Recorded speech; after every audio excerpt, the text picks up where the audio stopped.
Assalamualaikum warahmatullahi wabarakatuh. Salam dahsyat, salam luar biasa, salam perkasa. Masih bersama saya dengan Dr. Eko. Pada kesempatan video kali ini kami akan menyampaikan betapa pentingnya masa brooding terkait dengan pencapaian performa final broiler modern. Sama-sama kita ketahui bahwa pada fase awal pemeliharaan, titik kunci monitoring terkait dengan kenyamanan menjadi salah satu aspek yang tidak boleh dilupakan. Simak video ini sampai akhir dan jangan lupa ikuti terus channel ini, nyalakan loncengnya sehingga ketika ada video baru kita bisa menyimak update terbaru terkait dengan perkembangan broiler modern. Kenapa hal ini penting? Karena setiap saat perubahan genetik yang terjadi harus dilakukan penyesuaian dengan tata kelola pemeliharaan di kandang kita sehingga potensi genetik yang dimiliki bisa muncul secara lebih optimal. Dan pada kesempatan sesi video kali ini kita akan mendalami proses persiapan check-in dari masa preheating dan juga early feeding. Simak video ini sampai akhir. Yang pertama adalah kita lakukan apa yang kita sebut sebagai masa preheating. Jadi 6 jam sebelum kedatangan DOC kita sudah kondisikan di mana area ketika kita tebar DOC situasinya sudah sedemikian baik, sudah terang, sudah kondisinya hangat, sudah pada kondisi di mana memang situasi lingkungan di dalam kandang sudah sesuai dengan yang diharapkan oleh DOC ketika itu datang. Kenapa ini penting? Karena sensor terhadap suhu pada fase awal ini ada di telapak kakinya. Kenapa ini penting? Karena pada saat situasi alasnya dingin, maka sensor yang ada di dalam respon saraf di telapak kaki ini akan memberikan respon situasinya akan dingin dan ini akan berdampak terhadap aktivitas ayam. Lebih fatal ketika ayam itu kedinginan dibandingkan ketika dia agak sedikit hangat. Kalau ayam kedinginan sudah pasti dia tidak akan makan dan dia tidak akan minum, sehingga kasus dehidrasi akan semakin parah. Tetapi kalau agak sedikit lebih hangat, dia akan masih minum, sehingga bisa terhindar dari dehidrasi.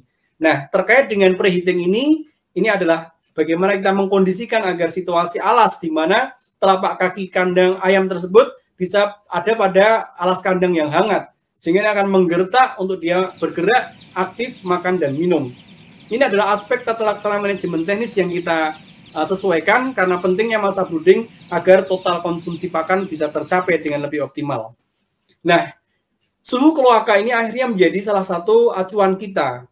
Ketika ada di range 39,5 sampai 40,6, kondisi dia akan nyaman, dia ada pada zone of thermoneutrality, sehingga tidak ada energi yang digunakan untuk dia bertahan pada kondisi dingin, atau tidak ada tambahan energi yang digunakan ketika dia harus penting megap-megap karena kepanasan.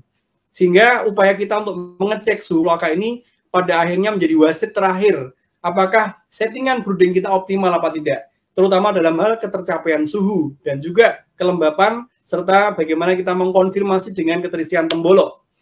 Nah, early feeding di beberapa perusahaan besar, di perusahaan yang memang mencoba memberlakukan early feeding ini, bahkan mereka mengkondisikan sedemikian rupa agar beberapa literatur, kalau teman-teman buka di KOPS, itu sampai 75 gram. Di Indonesia atau yang kami lakukan minimal 10-15 gram. Ini di 24 jam harus kita siapkan dengan kita tebar. Mungkin agak aneh karena kalau kita lihat ini hampir sebagian besar pakan ditebar di alas sekam ataupun alas tertentu yang digunakan untuk menebar pakan. Poinnya adalah bagaimana ayam tersebut secara teknis manajemen di lapangan mudah untuk mendapatkan akses pakan dan ini akan menggerak mikrofili usus untuk berkembang dan pada akhirnya ini akan menstimulasi agar keteresapan kuning telur itu bisa terserap dengan baik. Kenapa penting? Karena kuning telur ini adalah salah satu bekal antibodi dari induk yang kita berharap bisa terserap optimal sehingga bisa memberikan pertahanan yang cukup baik di fase awal. Kemudian kalau kita lihat bagaimana pengaruh early feeding terhadap beberapa kondisi, kita bisa melihat yang anak panah berwarna merah nomor 1 itu ayam tidak segera diberi makan pada saat situasi datang di kandang, sementara yang berwarna kuning itu setelah 8 jam baru dikasih makan. Yang nomor 3 ini yang paling baik, ayam begitu sampai di kandang langsung diberi makan. Teman-teman bisa melihat tidak cuma sekedar pertumbuhan ayam secara fisik, tetapi silahkan diperhatikan panjang usus dan juga diameternya. diameternya akan lebih berkembang secara optimal, penyerapan kuning telur juga akan lebih baik, dan dampaknya pertumbuhan di minggu pertama pun juga optimal.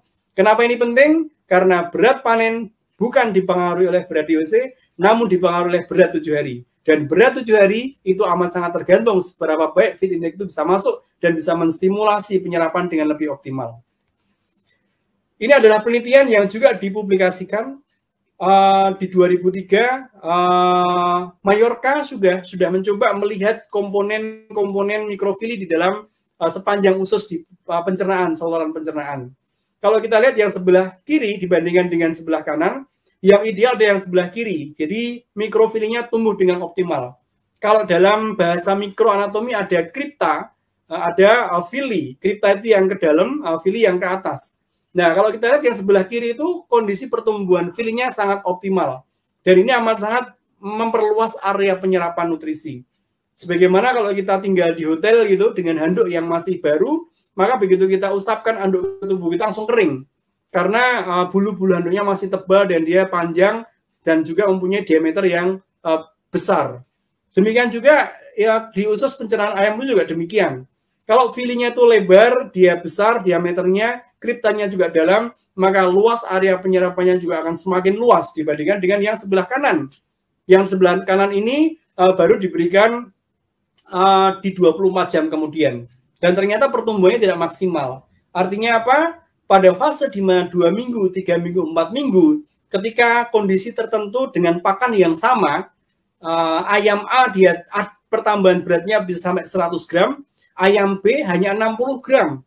Kenapa demikian? Karena pertumbuhan mikrofili di minggu pertama tidak optimal. Ini akan berdampak jangka panjang, tidak cuma ada di minggu pertama, tetapi juga di minggu kedua, ketiga, dan seterusnya. Jangan heran ketika dalam kondisi pakannya sama, situasi milenya sama, tetapi ketika kita bandingkan pertambahan berat badan pada saat yang sama kok berbeda. Ternyata terbukti bahwa dari penelitian ini, ketika memang tidak diberi makan secepatnya, maka pertumbuhan fili, di mana fili itu adalah area penyerapan, itu pun akan mengalami perbedaan yang sangat signifikan. Kenapa ini penting? Karena ini akan berdampak pada penyerapan nutrisi pada minggu-minggu berikutnya. Dari penjelasan yang sudah kami sampaikan, amat sangat jelas bahwa pada persiapan check-in terkait dengan masa preheating serta early feeding menjadi titik kunci agar terbentuknya fili bisa optimal, dan ini akan berdampak jangka panjang bahkan hingga ayam dipanen.